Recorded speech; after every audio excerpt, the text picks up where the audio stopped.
Frank Gaffney joins me now, founder and president of the Center for Security Policy. Frank, you wrote recently about how the left's diversity agenda is destroying our country. Is that where we're headed with all this, where we seem to jump from crisis to crisis, from DACA to the Florida school shooting?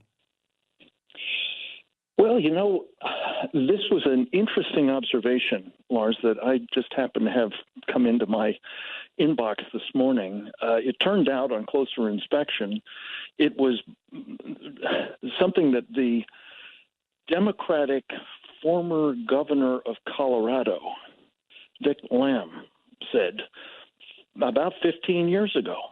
He warned of what he called a secret plan. He kind of mockingly called it his secret plan, but he was really basically laying out what has been happening. And in an increasingly intensifying way since, he made those comments. It was on the occasion, I think, of an event here in Washington. You will remember, Lars, the book Victor Davis Hanson wrote called Mexifornia. I do. And it was sort of drawing on themes that Victor had laid out. And I think the diversity agenda then and now has been designed to divide and to otherwise weaken the sense of the nation that is the United States. As has been our motto from practically the founding, e pluribus unum, out of many one. And that is, I think, translating into problems of various different kinds. Whether they contribute to school shootings or not, I don't know. But what I think is certain is that increasing numbers of illegal aliens and others who do not share our language, our culture, our values, our traditions, our civilization in some cases, is not, in the end, strengthening this country. I think it is tearing it apart, especially when you have people promoting those divisions, some of whom are, I'm sorry to say, Americans, not just foreigners. Well, and in fact, they're promoting the idea that the laws of the country mean nothing.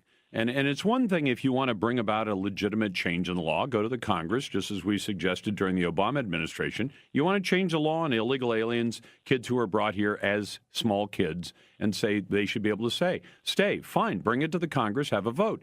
They've never done that. And they don't seem capable of doing it today, even when offered a deal by the president who said, yeah, put these four elements in. Get the wall in there, get an end to chain migration, end the visa lottery. Why am I missing on the fourth one? And put those elements in, and we'll make a deal on a few 100,000 or maybe as many as 1.8 million DACA kids. And the Democrats said, no, we don't want to make a deal. I think they want to keep this as a wedge issue to drive between one group of Americans and another. Yeah, it certainly seems that way. I think that was the upshot of how they handled themselves on the Senate floor. It may not be the last word. It may be that we see more wheeling and dealing and ultimately an amnesty done for something less than the president's four pillars. I hope not. I personally, Lars, as we've talked about before, I'd like to see this issue squarely put to the American people this fall.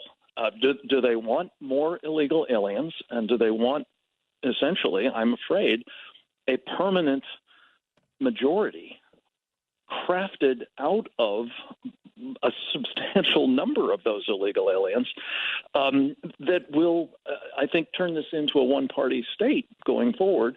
Or do they want actually to have the border secured before there's any consideration given to turning on the tractor beam, inviting more of these folks in? I mean, that's just common sense, and I think it would come out right.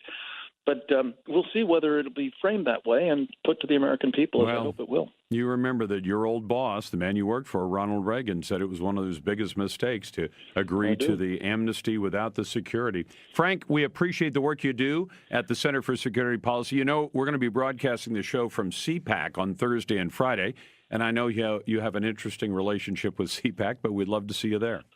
I'm back as a speaker. Looking forward to doing it. Well, then things have changed in a good way. In a very positive way. Absolutely. We'll look forward to seeing you as always. Thanks, Frank. Frank Gaffney from the Center for Security Policy.